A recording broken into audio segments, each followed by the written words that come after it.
Good evening, and thank you for joining us on this Friday night. We're going to begin with the search for a motive after a 19-year-old gunman opened fire at a FedEx facility in Indianapolis overnight. 8 people were killed and 5 others were injured when Brandon Hole, a former FedEx employee, began firing an assault rifle at random as his former co-workers ran for their lives. Hole later killed himself. At a press conference late today, President Biden became emotional, calling gun violence in the U.S. a national embarrassment and imploring Republicans in Congress to help pass universal background checks. It is hard to fathom, but in the past month alone, there have been 53 mass shootings nationwide, defined as incidents where 4 or more people were shot, including those high-profile massacres at 3 Asian spas in Atlanta and at a supermarket in Boulder, Colorado.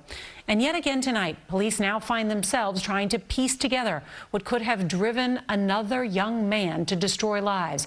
At the same time, the victims' loved ones try to piece together their shattered families.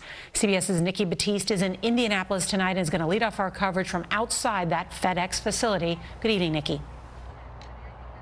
Nora, good evening. Tonight, police tell us this is still an active crime scene and they are working to identify bodies inside. We're also learning the suspect's mother warned police about her son last year. About 100 employees were inside this FedEx building when he opened fire. First responders raced to the chaotic scene, finding the wounded and the witnesses running for cover. They have an active shooter currently at FedEx.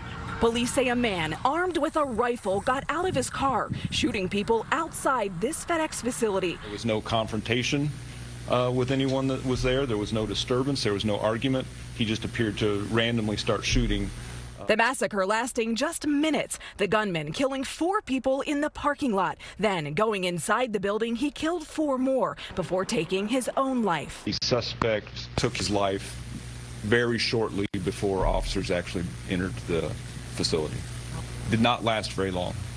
Police say the suspect has been identified as 19-year-old Brandon Scott Hole, a former FedEx employee. The FBI is searching his home for clues, but there is still no motive. The teen was detained in March of last year and a shotgun taken away after Hole's mother reported her son might try to die by suicide by cop. This is a sight that no one should ever have to see.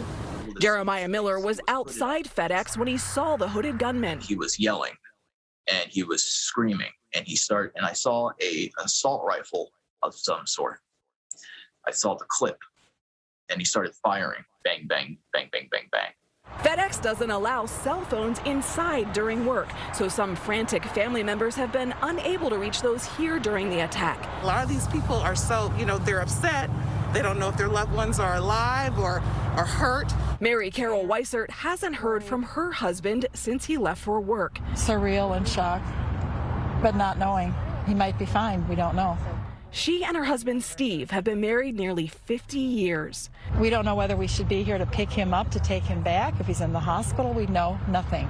We're not the criminals. Why can't they just pull us aside and say this is what it is? And at least, if he is deceased, at least we know this.